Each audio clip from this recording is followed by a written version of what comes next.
2025 local body ഇലക്ഷന് വേണ്ടിയിട്ടുള്ള voter ലിസ്റ്റിൽ എങ്ങനെ പേര് ആഡ് ചെയ്യാമെന്നുള്ളതാണ് ഈ വീഡിയോയിലൂടെ നമ്മൾ നോക്കാനായിട്ട് പോകുന്നത്. താലൂക്ക് ഇലക്ഷൻ, പാർലമെൻറ്റ് ഇലക്ഷൻ എന്നിവയിൽ നിങ്ങളുടെ പേര് വന്ന് എന്ന് കരുതിയിട്ട് ലോക്കൽ ബോഡി ഇലക്ഷൻ, തദ്ദേശ ഇലക്ഷനിൽ നിങ്ങളുടെ പേര് ഉൾപ്പെടണം എന്നില്ല.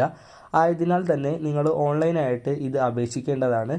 ഇതിനായിട്ട് നിങ്ങൾക്ക് മൊബൈൽ ഫോൺ ഉപയോഗിച്ചുകൊണ്ട് തന്നെ അപേക്ഷിക്കാവുന്നതാണ്. മൊബൈൽ ഫോണോ കമ്പ്യൂട്ടറോ യൂസ് ചെയ്തുകൊണ്ട് ഗൂഗിളിൽ കയറിയതിന് ശേഷം സ്റ്റേറ്റ് ഇലക്ഷൻ കമ്മീഷൻ എന്ന് സെർച്ച് ചെയ്ത് കൊടുക്കുക. സ്റ്റേറ്റ് ഇലക്ഷൻ കമ്മീഷൻ്റെ വെബ്സൈറ്റ് കാണാനായിട്ട് സാധിക്കുന്നതാണ്. sec.kerala.gov.in എന്ന വെബ്സൈറ്റാണ്. മുകൾ ഭാഗത്തായിട്ട് സിറ്റിസൺ എന്ന് പറയുന്ന ഓപ്ഷൻ കാണാൻ സാധിക്കും. അതിലായിട്ട് ക്ലിക്ക് ചെയ്ത് കൊടുക്കുക. ഇതിലായിട്ട് അഡിഷൻസ് എന്ന് പറയുന്ന ഒരു ഓപ്ഷൻ കാണാൻ സാധിക്കുന്നതായിരിക്കും. അതിലായിട്ട് ക്ലിക്ക് ചെയ്ത് കൊടുക്കുക. ഇതിൽ ക്ലിക്ക് ചെയ്ത് കഴിഞ്ഞാൽ ഇത്തരത്തിലുള്ള ഇൻ്റർഫേസിലോട്ടാണ് വരുന്നത്. ഇവിടെയായിട്ട് ഓൾറെഡി അക്കൗണ്ട് ക്രിയേറ്റ് ചെയ്തവർക്കായിട്ട് ലോഗിൻ ഇൻ്റർഫേസ് കാണാൻ സാധിക്കും. ലെഫ്റ്റ് സൈഡിലായിട്ട് റൈറ്റ് സൈഡിലായിട്ട് സിറ്റിസൺ രജിസ്ട്രേഷൻ എന്ന് പറയുന്ന ഓപ്ഷൻ ഉണ്ട്. ഇതിന് താഴെയായിട്ട് സിറ്റിസൺ രജിസ്ട്രേഷൻ എന്ന് പറയുന്ന ഒരു ലിങ്ക് കാണാൻ സാധിക്കും. അതിലായിട്ട് ക്ലിക്ക് ചെയ്ത് കൊടുക്കുക. സിറ്റിസൺ യൂസർ രജിസ്ട്രേഷൻ എന്ന് പറയുന്ന ഭാഗത്തോട്ട് വരുന്നതായിരിക്കും. ഇവിടെയായിട്ട് നിങ്ങളുടെ ഫുൾ നെയിം, മൊബൈൽ നമ്പർ, ആ മൊബൈൽ നമ്പർ തന്നെ കൺഫേം മൊബൈൽ നമ്പർ എന്ന് പറയുന്ന ഭാഗത്തായിട്ട് എൻ്റർ ചെയ്ത് കൊടുക്കുക. വീണ്ടും താഴെ ഭാഗത്തായിട്ട് വരുമ്പോൾ പാസ്വേഡ് എൻ്റർ ചെയ്യാനായിട്ട് ചോദിക്കുന്നുണ്ട്.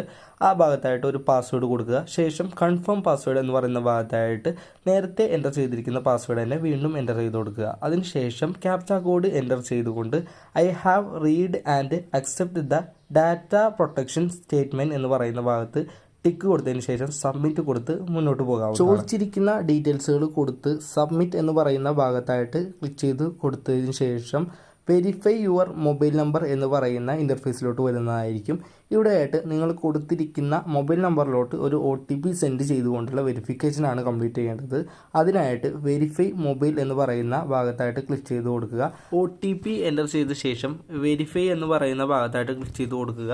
ഇങ്ങനെ ക്ലിക്ക് ചെയ്ത് വെരിഫിക്കേഷൻ കംപ്ലീറ്റ് ചെയ്ത് കഴിഞ്ഞാൽ രജിസ്ട്രേഷൻ സക്സസ്ഫുൾ എന്ന് എഴുതി കാണിക്കുന്നതായിരിക്കും. നിങ്ങളുടെ നെയിമും മൊബൈൽ നമ്പറും എഴുതി കാണിച്ചതിന് താഴെയായിട്ട് ലോഗിൻ എന്ന് പറയുന്ന ഭാഗത്ത് ക്ലിക്ക് ചെയ്തതിന് ശേഷം യൂസർ നെയിം എന്ന് പറയുന്ന ഭാഗത്തായിട്ട് നിങ്ങൾ കൊടുത്തിരിക്കുന്ന മൊബൈൽ നമ്പറും പാസ്വേഡും എൻ്റർ ചെയ്ത ശേഷം താഴ്ഭാഗത്തുള്ള ക്യാപ്ച കോഡ് കൂടി എൻ്റർ ചെയ്ത് ലോഗിൻ എന്ന് പറയുന്ന ഭാഗത്തായിട്ട് ക്ലിക്ക് ചെയ്ത് കൊടുക്കുക. ലോഗിൻ ചെയ്ത് കഴിഞ്ഞാൽ ഇത്തരത്തിലുള്ള ഒരു ഇൻ്റർഫേസിലോട്ടാണ് വരുന്നത്. ഇവിടെ സർവീസസ് എന്നുള്ളതിന് താഴെയായിട്ട് നെയിം ഇൻക്ലൂഷൻ ഫോം 4 എന്ന് പറയുന്ന ഒരു ഓപ്ഷൻ കാണാനായിട്ട് സാധിക്കുന്നതായിരിക്കും. അതിലായിട്ടാണ് ക്ലിക്ക് ചെയ്ത് കൊടുക്കേണ്ടത്.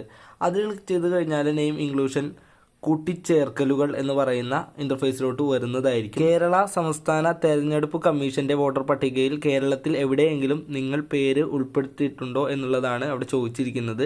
അതിന് സൈഡിലായിട്ട് ബ്രാക്കറ്റിലായി കേന്ദ്ര തെരഞ്ഞെടുപ്പ് കമ്മീഷൻ്റെ വോട്ടർ പട്ടിക എന്നുള്ള വിവരം പ്രത്യേകം ഓർക്കുക. അതായത് പാർലമെൻറ്റ് തെരഞ്ഞെടുപ്പ് നടത്തുന്ന സമയത്ത് നമുക്ക് വോട്ടിംഗ് ഉണ്ടായിരുന്നു, എന്നാൽ ആ വോട്ടിംഗ് വെച്ചുകൊണ്ട് അപ്പോൾ ഈ തദ്ദേശ തെരഞ്ഞെടുപ്പിനുള്ള വോട്ടിംഗ് ചെയ്യാനായിട്ട് പറ്റില്ല എന്നുള്ളതാണ് അതുകൊണ്ട് മനസ്സിലാക്കേണ്ടത്. പുതിയതായി പേര് ചേർക്കാൻ വേണ്ടിയിട്ട് താഴ്ഭാഗത്തായിട്ട് നിലവിൽ വോട്ടർ പട്ടികയിൽ പേര് ഉൾപ്പെട്ടിട്ടുണ്ട്, നിലവിൽ വോട്ടർ പട്ടികയിൽ പേര് ഉൾപ്പെട്ടിട്ടില്ല എന്നിങ്ങനെ 2 ഓപ്ഷൻ ഉണ്ട്. കേരള സംസ്ഥാന തെരഞ്ഞെടുപ്പ് കമ്മീഷൻ്റെ വോട്ടർ പട്ടികയിൽ തിരയാനായിട്ട് ഇവിടെ ക്ലിക്ക് ചെയ്യുക എന്ന് പറയുന്ന ഭാഗത്ത് ക്ലിക്ക് ചെയ്ത് നിങ്ങൾ സെർച്ച് ചെയ്ത് കഴിഞ്ഞാൽ നിങ്ങളുടെ നെയിം വോട്ടർ പട്ടികയിൽ വന്നിട്ടുണ്ടോ എന്നുള്ളത് നിങ്ങൾക്ക് ചെക്ക് ചെയ്യാൻ സാധിക്കുന്നതായിരിക്കും. ഇപ്പോൾ ഞാൻ ഒരു പുതിയതായിട്ട് ഒരു കൂട്ടിച്ചേർക്കലാണ് ചെയ്യുന്നത്. അതുകൊണ്ട് തന്നെ രണ്ടാമത്തെ ഓപ്ഷനായിട്ടുള്ള നിലവിൽ വോട്ടർ പട്ടികയിൽ പേര് ഉൾപ്പെട്ടിട്ടില്ല എന്ന് പറയുന്ന ഓപ്ഷനായിട്ട് ക്ലിക്ക് ചെയ്ത് കൊടുക്കുന്നു. അടുത്തതായിട്ട് വരുന്ന ഇൻ്റർഫേസ് എന്ന് പറഞ്ഞു കഴിഞ്ഞാൽ നിങ്ങളുടെ പേര് ഉൾപ്പെടുത്താൻ ആഗ്രഹിക്കുന്ന തദ്ദേശ സ്വയംഭരണ സ്ഥാപനത്തിൻ്റെ വാർഡും പോളിംഗ് സ്റ്റേഷനും രേഖപ്പെടുത്തുക. ഇങ്ങനെ ഒരു ഇൻ്റർഫേസിലോട്ടാണ് വരുന്നത്.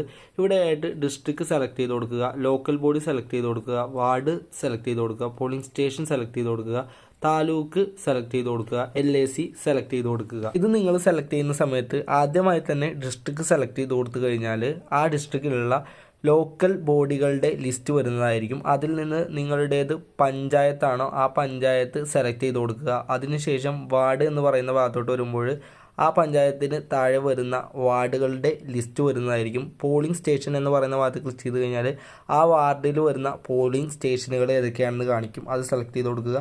താലൂക്ക് ഏതാണോ അത് സെലക്ട് ചെയ്ത് കൊടുക്കും. അടുത്തതായി LAC എന്ന് പറയുന്ന ഓപ്ഷനാണ്. ലെജിസ്ലേറ്റീവ് അസംബ്ലി കോൺസ്റ്റിറ്റ്യുവൻസി ഏതാണ് എന്നുള്ളതാണ്. നിങ്ങളുടെ MLA തെരഞ്ഞെടുപ്പ് നടക്കുന്ന സമയത്ത് നിങ്ങൾ സെലക്ട് ചെയ്യുന്ന ആൾ ഏത് നിയോജക മണ്ഡലത്തിൽ നിന്നാണ് മത്സരിക്കുന്നത് ആ മണ്ഡലമായിരിക്കും നിങ്ങളുടെ LAC വരുന്നത്. അതുകൂടി കൊടുത്ത ശേഷം സബ്മിറ്റ് എന്ന് പറയുന്ന ഭാഗത്തായിട്ട് ക്ലിക്ക് ചെയ്ത് കൊടുക്കുക. അടുത്തതായി വരുന്നത് കേരള സംസ്ഥാന തിരഞ്ഞെടുപ്പ് കമ്മീഷന്റെ വോട്ടർ പട്ടികയിലെ നിങ്ങളുടെ കുടുംബത്തിൻ്റെയോ അയൽവാസിയുടെയോ സീരിയൽ നമ്പർ കൊടുക്കുക എന്ന് പറയുന്ന ഭാഗമാണ്. ഇവിടെയായിട്ട് ഓൾറെഡി വോട്ടർ പട്ടികയിലുള്ള ഒരാളുടെ സീരിയൽ നമ്പർ കൊടുക്കുക. അതിനുശേഷം അത് അവരുമായിട്ടുള്ള ബന്ധം എന്നാണ് എന്നുള്ളത് സെലക്ട് എന്ന് പറയുന്ന ഭാഗത്ത് നിന്ന് സെലക്ട് ചെയ്തുകൊണ്ട് നിങ്ങൾക്ക് അത് സെലക്ട് ചെയ്ത് കൊടുക്കാൻ സാധിക്കുന്നതായിരിക്കും. അടുത്തതായിട്ട് വോട്ടർ ഇൻഫർമേഷൻസ് ആണ് ചോദിച്ചിരിക്കുന്നത്.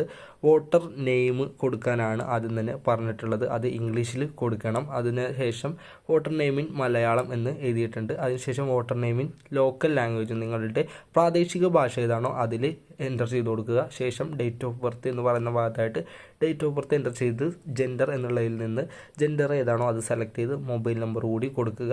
അഡ്രസ് ഇൻഫോർമേഷൻ്റെ ഭാഗത്തോട്ട് വരുന്ന സമയത്ത് please provide numeric part and sub number part of house number separately എന്ന് എഴുതിയിട്ടുണ്ട് പ്രത്യേകിച്ച് തന്നെ. അപ്പോൾ ആദ്യം തന്നെ സെലക്ട് പ്രീ ഡിലിമിനേഷൻ വാർഡ് എന്ന് പറയുന്ന ഭാഗത്ത് നിന്ന് നിങ്ങളുടെ വാർഡ് ഏതാണ് എന്നുള്ളത് സെലക്ട് ചെയ്ത് കൊടുക്കുക. അപ്പോൾ അത് ലിസ്റ്റ് വന്നിട്ടുണ്ടാവും. അതിൽ നിന്ന് നിങ്ങളുടെ വാർഡ് ഏതാണോ അത് ജസ്റ്റ് ഒന്ന് സെലക്ട് ചെയ്ത് കൊടുക്കുക. അതിന് ശേഷം ആ വാർഡിലെ ഹൗസ് നമ്പർ എത്രാമത്തെ ആണ് എന്നുള്ളത് ജസ്റ്റ് ഒന്ന് എൻ്റർ ചെയ്ത് കൊടുക്കുക. അടുത്തതായിട്ട് സബ് നമ്പർ ഏതാണ് എന്നുള്ളത് അതും എൻ്റർ ചെയ്ത് കൊടുക്കുക. ആയി വരുന്നത് ഹൗസ് നെയിം കൊടുക്കാനാണ്. വീട്ടുപേര് കൊടുക്കുക, അത് ഇംഗ്ലീഷിൽ കൊടുക്കുക. താഴ്ഭാഗത്ത് തന്നെയായിട്ട് ഹൗസ് നെയിം വീണ്ടും എൻ്റർ ചെയ്ത് കൊടുക്കണം. അത് ലോക്കൽ ലാംഗ്വേജിലാണ് എൻ്റർ ചെയ്യേണ്ടത്. ലോക്കൽ ലാംഗ്വേജ് എന്ന് പറഞ്ഞു കഴിഞ്ഞാൽ പ്രാദേശിക ഭാഷ മലയാളം തന്നെയാണ്. അപ്പോൾ ഹൗസ് നെയിം ഇൻ മലയാളം എന്ന് പറയുന്ന ഭാഗത്തും അതേപോലെ തന്നെ ലോക്കൽ ലാംഗ്വേജ് എന്ന് പറയുന്ന ഭാഗത്തായിട്ട് മലയാളത്തിൽ എൻ്റർ ചെയ്ത് കൊടുക്കുക. പ്ലേസ് ഇംഗ്ലീഷിൽ എഴുതണം. അതേപോലെ തന്നെ പ്ലേസ് മലയാളത്തിലും എഴുതേണ്ടതാണ്. ലോക്കൽ ലാംഗ്വേജിലും പ്ലേസ് എഴുതി കൊടുക്കുക. പോസ്റ്റ് ഓഫീസ് ഏതാണോ അത് ഇംഗ്ലീഷിൽ എഴുതുക, അത് മലയാളത്തിൽ എഴുതുക. അതിനുശേഷം താഴ്ഭാഗത്തോട്ട് വരുമ്പോഴും പിൻകോഡാണ് കൊടുക്കേണ്ടത്, അതുകൂടി കൊടുക്കുക. ഐഡൻറ്റിറ്റി കാർഡ് ഇൻഫോർമേഷന് താഴെയായിട്ട് EPIC നമ്പർ എന്ന് പറയുന്നത് കൊണ്ട് ഉദ്ദേശിക്കുന്നത് നിങ്ങളുടെ വോട്ടർ ID-യുടെ നമ്പറാണ്. അത് നിങ്ങൾക്ക് വേണമെന്നുണ്ടെങ്കിൽ കൊടുക്കാം. അല്ലാന്നുണ്ടെങ്കിൽ ആധാർ കാർഡ് നമ്പർ കൊടുക്കാം. അതല്ലെങ്കിൽ പാസ്പോർട്ട് നമ്പറോ ഡ്രൈവിംഗ് ലൈസൻസ് നമ്പറോ അതർ ID കാർഡ് ടൈപ്സോ അല്ലെങ്കിൽ അതർ ID കാർഡ് നമ്പറോ കൊടുക്കാനായിട്ട് സാധിക്കുന്നതായിരിക്കും. താഴ്ഭാഗത്തായിട്ട് ഗാർഡിയൻ ഇൻഫർമേഷൻ എന്നുള്ളതിന് താഴെയായിട്ട് രക്ഷിതാവിൻ്റെ പേര് ഇംഗ്ലീഷിലും മലയാളത്തിലും പ്രാദേശിക ഭാഷയിലും എഴുതിയതിനു ശേഷം ഗാർഡിയനുമായിട്ടുള്ള റിലേഷൻ എന്താണെന്നുള്ളത് സെലക്ട് ചെയ്ത് കൊടുത്ത ശേഷം സബ്മിറ്റ് എന്ന് പറയുന്ന ഭാഗത്തായിട്ട് ക്ലിക്ക് ചെയ്ത് കൊടുക്കുക. ക്ലിക്ക് ചെയ്ത് കഴിഞ്ഞാൽ അടുത്തതായിട്ട് വരുന്നത് അപ്ലോഡ് ഫോട്ടോ എന്ന് പറയുന്ന ഭാഗത്തായിട്ടായിരിക്കും. ഇവിടെയായിട്ട് നിങ്ങളുടെ വോട്ടർ പട്ടികയിൽ ആഡ് ചെയ്യുന്ന സമയത്ത് നിങ്ങളുടെ ഒരു ഫോട്ടോ കൊടുക്കണം. ആ ഫോട്ടോയാണ് ഇവിടെ നിന്ന് സെലക്ട് ചെയ്ത് കൊടുക്കേണ്ടത്. ഇമേജ് അപ്ലോഡ് സ്പെസിഫിക്കേഷൻസ് എന്നുള്ളതിന് താഴെയായിട്ട് ഫോട്ടോയുമായി ബന്ധപ്പെട്ടിട്ടുള്ള നിബന്ധനകളുടെ ഡീറ്റെയിൽസുകൾ കാണാൻ സാധിക്കുന്നതാണ്. JPG ഫോർമാറ്റിലായിരിക്കണം. 240x320 വിഡ്ത്തും ഹൈറ്റും വരുന്ന സൈസ് ആയിരിക്കണം. 5 KB-ക്കും 30 KB-ക്കും ഇടയിലുള്ള ഒരു സൈസ് ആയിരിക്കണം. എന്നിങ്ങനെ കുറച്ച് കാര്യങ്ങൾ ഇൻസ്ട്രക്ഷൻസ് തരുന്നുണ്ട്. അതിനനുസരിച്ചിട്ടുള്ള ഒരു ഫോട്ടോ നിങ്ങൾ സെലക്ട് ചെയ്ത് അപ്ലോഡ് ചെയ്ത് കൊടുക്കുക. ഫോട്ടോ ചൂസ് ഫയലിൽ നിന്ന് ക്ലിക്ക് ചെയ്തുകൊണ്ട് അപ്ലോഡ് ചെയ്തതിന് ശേഷം അപ്ലോഡ് ഫോട്ടോ എന്ന് പറയുന്ന ഭാഗത്തായിട്ട് ക്ലിക്ക് ചെയ്ത് കൊടുക്കുക. ഇമേജ് അപ്ലോഡ് സക്സസ്ഫുൾ എന്ന് എഴുതി കാണിച്ചു കഴിഞ്ഞാൽ പ്രൊസീഡ് എന്ന് പറയുന്ന ഭാഗത്തായിട്ട് ക്ലിക്ക് ചെയ്ത് കൊടുക്കുക. ഇങ്ങനെ ക്ലിക്ക് ചെയ്ത് കഴിഞ്ഞാൽ അടുത്തതായിട്ട് പോളിംഗ് സ്റ്റേഷൻ ഇൻഫോർമേഷൻസ് വരുന്നതായിരിക്കും. താഴ്ഭാഗത്തായിട്ട് ലോക്കൽ ബോഡി ഡീറ്റെയിൽസുകൾ, ward details, polling station details, taluk details. താഴ്ഭാഗത്ത് വരുമ്പോൾ വോട്ടർ ഇൻഫോർമേഷൻസ് എല്ലാം തന്നെ കാണാനായിട്ട് സാധിക്കുന്നതായിരിക്കും. ഇതെല്ലാം ഓക്കെ ആണ് എന്നുണ്ടെങ്കിൽ കൺഫേം ആപ്ലിക്കേഷൻ എന്ന് പറയുന്ന ഭാഗത്തായിട്ട് ക്ലിക്ക് ചെയ്ത് കൊടുക്കുക. ഇങ്ങനെ നമ്മൾ ക്ലിക്ക് ചെയ്ത് കഴിഞ്ഞാൽ നമ്മളുടെ ആപ്ലിക്കേഷൻ സക്സസ്ഫുൾ ആയിട്ട് തന്നെ കൺഫേം ആക്കുന്നതായിരിക്കും. ഇത്രയും നിങ്ങൾ ചെയ്ത് കഴിഞ്ഞാൽ ആപ്ലിക്കേഷൻ ID ജനറേറ്റ് ആകുന്നതായിരിക്കും. താഴെയായിട്ട് ഹിയറിംഗ് ഡേറ്റ് കൊടുത്തിട്ടുണ്ടാവും. ആ ഡേറ്റിൽ ആ പറഞ്ഞ സമയത്തായിട്ട് ഹിയറിംഗ് സ്റ്റേഷൻ എവിടെയാണോ അവിടെ ചെന്നുകൊണ്ട് നിങ്ങളുടെ വെരിഫിക്കേഷൻ കംപ്ലീറ്റ് ചെയ്യേണ്ടതാണ്. അതേ സമയത്ത് അവിടെ കൊണ്ടുപോകേണ്ട പ്രിൻറ്റ് കിട്ടാനായിട്ട് പ്രിൻറ്റ് ഹിയറിംഗ് നോട്ടീസ് എന്ന് പറയുന്ന ഭാഗത്തായിട്ട് ക്ലിക്ക് ചെയ്ത് കഴിഞ്ഞാൽ നിങ്ങൾക്ക് അതിൻ്റെ PDF ഫയൽ ഡൗൺലോഡ് ചെയ്തെടുക്കാൻ സാധിക്കുന്നതായിരിക്കും. പ്രിൻറ്റ് ഫോം 4 എന്ന് പറയുന്ന ഭാഗത്ത് ക്ലിക്ക് ചെയ്ത് കഴിഞ്ഞാൽ നിങ്ങളുടെ ആപ്ലിക്കേഷൻ സബ്മിറ്റ് ചെയ്തതിൻ്റെ ഫോം നിങ്ങൾക്ക് ഡൗൺലോഡ് ചെയ്തെടുക്കാൻ സാധിക്കുന്നതായിരിക്കും. അപ്പോൾ ഈ രൂപത്തിലാണ് നിങ്ങൾക്ക് ഓൺലൈൻ ആയിക്കൊണ്ട് തന്നെ തദ്ദേശ തെരഞ്ഞെടുപ്പുമായി ബന്ധപ്പെട്ടിട്ടുള്ള നെയിം ഇൻക്ലൂഷൻ ചെയ്യുന്നത്, പേര് ആഡ് ചെയ്യുന്നത്.